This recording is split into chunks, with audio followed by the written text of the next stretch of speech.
This story was sent to me by FBA Voices on Twitter, and this is coming out of New York via the NYPD. So you already know nothing good is about to happen from this story. So as you can see right here on your screen, well, first off, I couldn't get a picture or retrieve a picture of the person, maybe because the story is still fresh and they don't have the person's picture out there yet, even though their name has been out there. But this picture right here was the one that was attached to the story.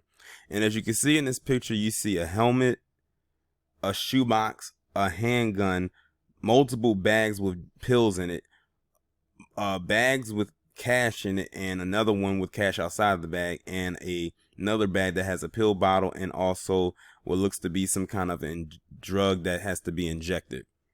So basically what happened was you had someone who was on the NYPD by the name of Joseph Recca. His last name is spelled Recca. It's probably not pronounced that way, but I can tell by that last name it sounds Italian. Who was basically accused of selling oxycodone. And this is what they found on him, or when they did a search of his location, and this is what they found. And how they found out it was him, and I think with some other people involved, was because one of the people that bought drugs from him died of an overdose. And that's how they were able to trace it back to him. Imagine that you got busted because somebody died from a purchase they made from you.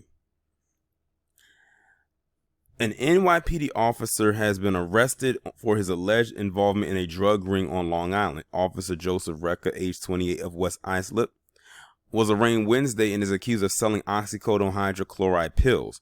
Michael Sosa of Brentwood and Michael Corbett of West Islip were also arrested.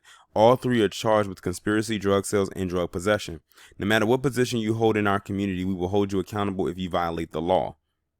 Prosecutors said they learned of Recca's alleged involvement after going through the phone of a man who died of an overdose in Copiague in September. They said they found texts between the victim and Recca, a 3-year NYPD veteran assigned to the 25th precinct in Harlem, in that it was clear the victim had been obtaining pills through Recca. Now imagine that. Not only were they able to find this out based on a person who bought drugs from him and they died, but they found this from September of last year. So this isn't from a text message from recent. This is from last year.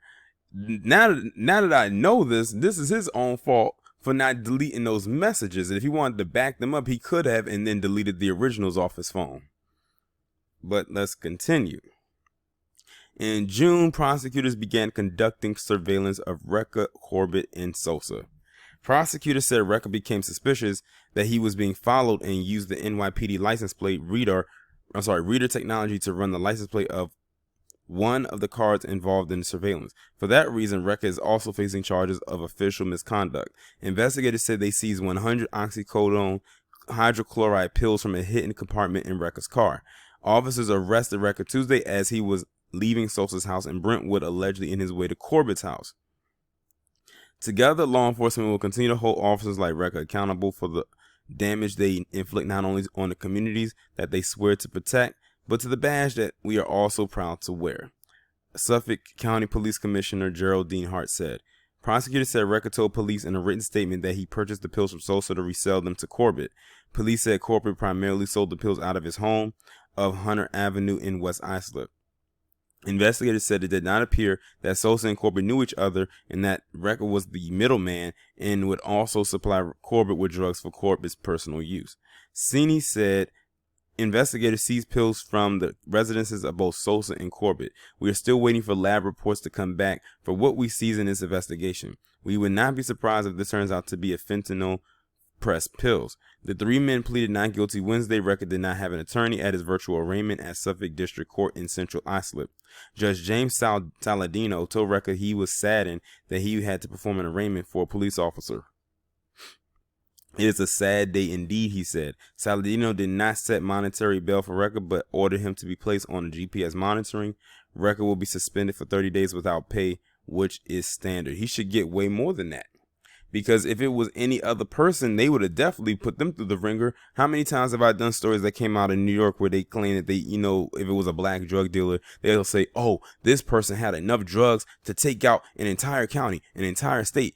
an entire city. They overwhelmingly do that.